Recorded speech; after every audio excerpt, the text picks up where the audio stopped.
مزید جو تمام تر شخصیات خود کو بڑی عوامی شخصیات کہتی ہیں, عوامی وزراء اعلیٰ خود کو بتاتی ہیں, اور کس طریقے سے ان تمام تر لوگوں نے مہنگے مہنگے جہاز اور مہنگی مہنگی چیزیں خرید رکھی ہیں, ہم بہت اچھے سے جانتے ہیں.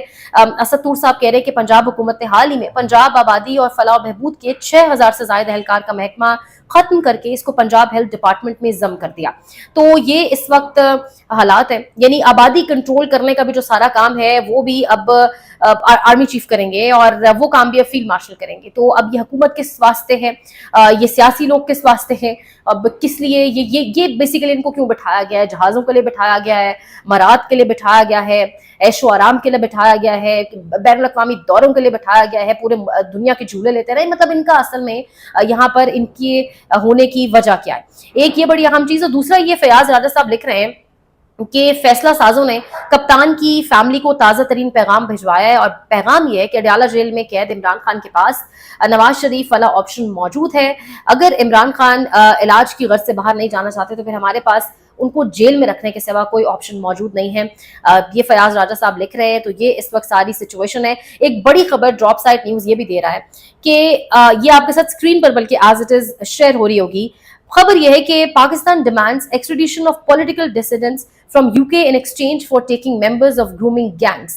یعنی بیسیکلی جو جو باہر لوگ جو فار ایگزامپل UK میں جو لوگ بیٹھے ہیں, جو پولیٹیکل ایک رائے رکھتے ہیں, جن کی ایک اوپینین ہے, ایک اپنی بات کرتے ہیں, وہ جو باہر بیٹھے UK کی آپ کہہ رہے سٹیزن شپ لے کر بھی ان کی حوالگی مانگی گئی ہے, اور اس کے بدلے یہ کہا گیا ہے کہ جو آپ کا, جس طرح یہ ایک BBC کا آرٹیکل آپ کے ساتھ شیئر ہو رہا ہوگا, کیونکہ اس میں کہا گیا ہے کہ جو گرومنگ گینگز کے سربراہ ہیں وہ پاکستان کے حوالے کر دیا جائے, اور پاکستان چاہ رہا ہے کہ اس کے بدلے ہمیں UK سے, یعنی آپ جانتے ہیں UK سے کون کون سے لوگ ہیں جن کی حوالگی پاکستانی حکومت مانگ سکتی ہے, اس میں کون کون سے نام ہیں, اور اس میں کس کس کے حوالے سے کہا جا رہا ہے. اوبیسلی جو تنقیدی آوازیں ہیں, جو تنقید کرتی ہیں, جو بہت مختلف قسم کی سٹوریز کر رہے ہیں, بہت سارے صحافی اس میں ہیں, بہت سارے پولیٹیکل لوگ اس میں ہیں, انہی کی حوالگی اوبیسلی پاکستانی حکومت مانگے گی, اور اس کے بدلے جو گرومنگ گینگ کے سربراہ ہیں ان کے حوالے سے کہا جا رہا ہے کہ ان کو جو ہے پاکستان کے حوالے کر دیا جائے, اور ساتھ ان کو بھی پاکستان کے حوالے کیا جائے جن کی حوالگی پاکستان چاہتا ہے. تو کیا اب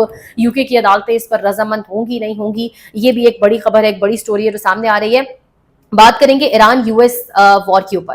سچویشن اس وقت مسلسل خراب ہوتی دکھائی دے رہی ہے. جو آیت اللہ خامنہ ہے سپریم لیڈر, ان کا جنازہ, ان کی تدفین, اور آئی تھنک وہ جو مناظر آ رہے تھے وہ ڈونلڈ ٹرمپ سے برداشت نہیں ہوئے, جس طرح سے پورا ملک نکلا. کم سے جو معاملہ شروع ہوا, کم سے جو آپ کہیں پروسیشنز, اگر صحیح ورڈ یوز کیا جائے, جو شروع ہوئی, اور پھر کم سے ہوتے ہوئے نجف, کربلا, اور اس کے بعد اب مشہد کے اندر تدفین ہونی ہے, اور اس کے ساتھ ہی ایران کے اوپر تیسری جنگ اس لیے 2025 میں پہلی جنگ ان کے اوپر تھوپی گئی, فیبروری 2026 میں دوسری, اور اب 2026 جولائی کے اندر تیسری جنگ. MOU کے بعد, MOU کو سائن ہونے کے بعد 60 دن کا وقت تھا جس میں حتمی ڈاکیومنٹ سائن ہونا تھا, لیکن اس سے پہلے ہی اس وقت ایران اور امریکہ دونوں MOU سے, دونوں فائنل اگریمنٹ سے پیچھے ہٹ چکے ہیں. دونوں یہ کہہ رہے ہیں کہ ہم نے MOU کو معطل کر دیا ہے. اسلام آباد MOU از نو مور افیکٹو, اور تمام تر جو اوبیسلی اس کی ذمہ داری ہے وہ امریکہ کے اوپر آتی ہے جس نے آغاز کیا. اور اس وقت سچویشن یہ بن چکی ہے کہ جو ابراہیم ذوالفقاری ہیں ان کا یہ بیان سامنے آیا ہے کہ جنوبی پرشین جو گلف ہے وہاں پر تمام ایئر لائنز جو ہیں وہ اپنی فلائٹس کو معطل کر دیں, کیونکہ آج رات امریکہ کہہ رہا ہے کہ ہم بھی ایک بڑا حملہ کریں گے ایران کے اوپر, اور ایران کہہ رہا ہے کہ ہم آج رات مزید بڑے طریقے سے جواب دیں گے, مزید جارحیت کے ساتھ جواب دیں گے, اور اس میں اب صرف یہ جواب بحرین اور کویت تک محدود نہیں ہوگا بلکہ UAE, سعودیہ, قطر, ان تمام تر ممالک کے اندر جو بیسز موجود ہیں ان کے اوپر اٹیک کیا جائے گا. اور مین لینڈ کے اوپر اٹیک ہو رہا ہے, جو مین ریلوے ٹریکس ہیں, جو مین لینڈ ہے ایران کا, اس کے اوپر اٹیک ہو رہا ہے. تو MOU اب کسی طور بھی افیکٹو نہیں ہے. غالب آف کا بیان بھی آ چکا ہے, جو ان کے اسپیکر ہیں ان کی اسمبلی کے, وہ کہہ رہے ہیں کہ وعدے تو انہیں کی بڑی قیمت ادا کرنی ہوگی, اور جتنی بھی ہیوی آرٹلری ہے وہ منگوانا شروع کر دی ہے انسٹالیشنز کے اوپر ایران نے. تو اب یہ جنگ واپس کس طرف جا رہی ہے؟ آپ کا اسٹریٹ آف ہارموز, اب نائے ہرمز, جس پر سے دنیا کا 20% تیل گزرتا ہے, وہ اس وقت obviously خطرے میں ہے. وہاں پر سچویشن بہت خراب ہے. وہاں سے کل سے لے کر اب تک کہنے صرف 14 کارگو شپس گزر سکی ہیں. ٹریفک ایک دم وہاں سلو ہو چکی ہے. عالمی مارکیٹس میں تیل کی قیمتیں $78 پر بیرل تک جا چکی ہیں. تو سچویشن واپس ایسکلیٹ کر رہی ہے, حالات واپس خراب ہو رہے ہیں. ایک اور بڑی دھمکی بھی ایران نے دی ہے کہ ہم NPT سے نکل جائیں گے, یعنی ابھی تک ہم NPT کے اندر موجود ہیں. جو نیوکس کی بات ہوتی ہے, نیوکلیر آرمز کی بات ہوتی ہے, یورینیم کی بات ہوتی ہے, ابھی تک ایران اس کے اندر موجود ہے کیونکہ اس کو ایران نے سائن کیا ہوا ہے. لیکن اب ایران یہ کہہ رہا ہے کہ اگر امریکہ اسی طریقے سے جاریت کرتا ہے تو ہم اس کے اندر سے بھی نکل جائیں گے. اسٹریٹ آف ہارموز بھی بند ہو جائے گا, باب المندب بھی بند ہو جائے گا. تو سچویشن بہت خراب ہے. کوئٹہ سے آغاز کیا ہم نے, کوئٹہ میں حالات خراب, پاکستان کی internal situation, political internal situation, اور اگر آپ بین الاقوامی سچویشن دیکھیں تو وہ بھی خراب ہے. ایسے میں پاکستان کی اکانومی کو, پاکستان میں تمام لیڈرشپ کو بیٹھنے کی ضرورت ہے, اکانومی کو سمیٹنے کے لیے بھی, اور ساتھ ساتھ انٹرنل حالات کو بھی بہتر بنانے کے لیے. دیکھتے ہیں معاملات کس طرف جاتے ہیں, آپ کو مزید اپڈیٹ کریں گے. دیکھتے رہیے سیاست.pk.